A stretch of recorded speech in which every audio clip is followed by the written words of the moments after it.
qaladaad labiskaaga ka dhigaya mid bilaa tayo ah soo kalena aan wanaagsanayn oo aad samaysid waa kuwe Motinho Lifestyle-ka soo dhawaada Mate 1 more logos more luxurious ama maryaha ka looga badan yihiin in ay ka quality badan yihiin ama ka luxury badan yihiin soo tusaale maanta haddii aad xiran tahay 5 brand oo kala duwan hal outfit runtii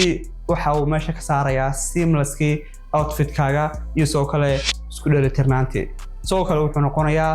mid cufan qodobka labaad oo ah marada ka expressive tahay ama ka qaalisan tahay inay ka xariga wanaagsan tahay runtii taas macquul maaha oo badanka saadno ma shaqayso runtii imaamka qalabkiisa kuma xidhnaa cadadka ama qadarka lacageed ee la siinayo marada ama shayga ama kabaha ama accessorieska laakiin waxay ku xidhan tahay tastiga aad u hayso labiska runtii haddii aad tastiga garanayso ama dooqaagu wanaagsan yahay runtii labiska waxaad ku heli kartaa mid jaban laakiin aad u wanaagsan Mate 3 all accessories make you look sophisticated so accessories ka badan runtii ama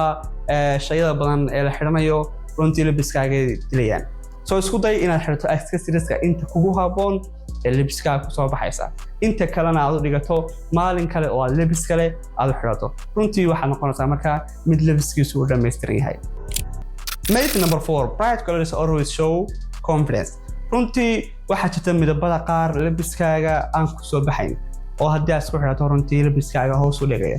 soo isku day midabadu say isku qaadanayaan iyo soo kale midabada qaar ayaa skin tone-ka jirkaaga ama color-ka jirkaaga runtii bedelaya soo isku day inaad midabada ka taxadirto soo marka marada iibsanayso oo kale inaad halkaan iska eegto Mate number 5 trend shoes or clothes solve everything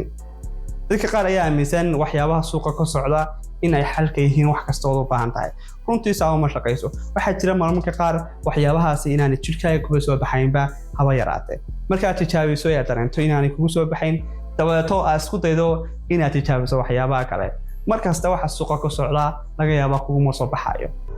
soo bal adiguna la wadaag qaladaad la sameeyo dhanka labiska oo runtii labiskaaga hoos u dhigaya